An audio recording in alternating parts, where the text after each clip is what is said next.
En 2017, Emmanuel Macron promettait de rompre avec les codes de la France-Afrique et de refonder les relations entre Paris et le continent africain. Restitution d'œuvres, réforme du franc CFA, dialogue avec la société civile. Les tentatives ont été nombreuses, mais 9 ans après son arrivée à l'Élysée, entre revers militaires au Sahel, contestation de l'influence française et concurrence de la Chine, de la Russie et de la Turquie, le bilan africain du président français reste contrasté.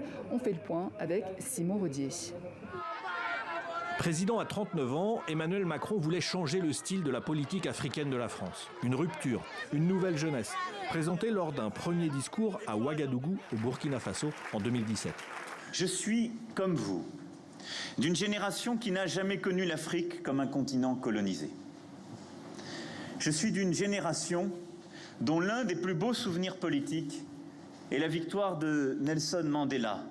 Je suis d'une génération de Français pour qui les crimes de la colonisation européenne sont incontestables et font partie de notre histoire.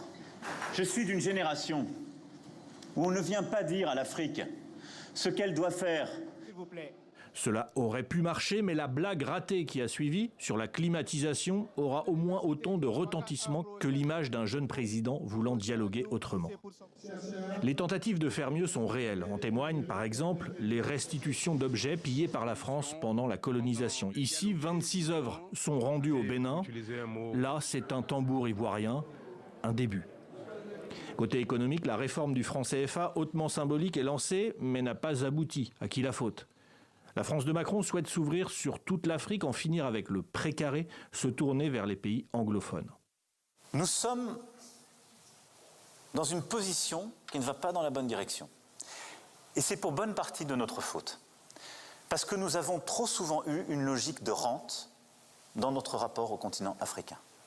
On a considéré que parce qu'on était la France, même quand on faisait mal, même quand on était plus cher que les copains, même quand les solutions de financement étaient moins bonnes, on allait continuer d'être pris. C'est une terre de compétition maintenant. Premier exemple en 2019 avec un accord pour des contrats de près de 2 milliards d'euros au Kenya. Pour le reste, les parts de marché françaises en Afrique baissent toujours, même si le volume d'échanges augmente à 65 milliards d'euros par an. On a bien vu la poussée vers le Nigeria, vers le Kenya, vers l'Angola. Et là encore, ce n'est pas totalement nouveau, mais je pense qu'Emmanuel Macron a renforcé par contre ce changement assez significatif en fait d'orientation de la politique africaine de la France.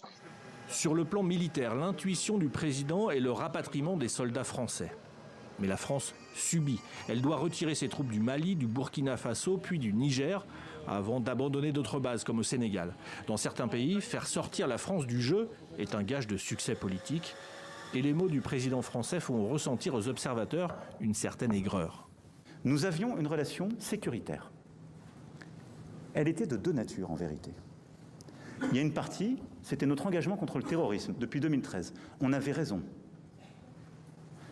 Je crois qu'on a oublié de nous dire merci. Et je le dis pour tous les gouvernants africains qui n'ont pas eu le courage vis-à-vis de leurs opinions publiques de le porter, aucun d'entre eux ne serait aujourd'hui avec un pays souverain si l'armée française ne s'était pas déployée dans cette région.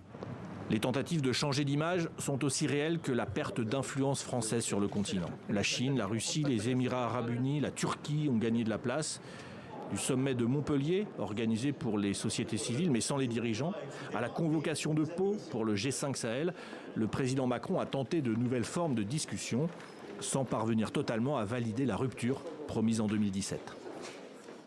Parmi les autres sujets évoqués, les relations tendues entre l'Algérie et la France. Emmanuel Macron a de nouveau plaidé aujourd'hui pour des relations apaisées et constructives pour tenter de relancer un dialogue régulièrement fragilisé par les tensions diplomatiques et mémorielles. Les derniers mois ont causé beaucoup de tort et à l'Algérie et à la France.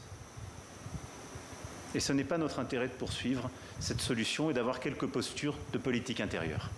Et donc mon souhait, c'est avec pragmatisme, au service de l'intérêt de nos compatriotes, pour des solutions, qu'elles soient humanitaires, migratoires, sécuritaires, mais aussi économiques ou régionales, de bâtir des solutions responsables avec l'Algérie. Et j'espère donc que c'est le début d'une progression, on a déjà eu des premiers signaux, et d'une reprise.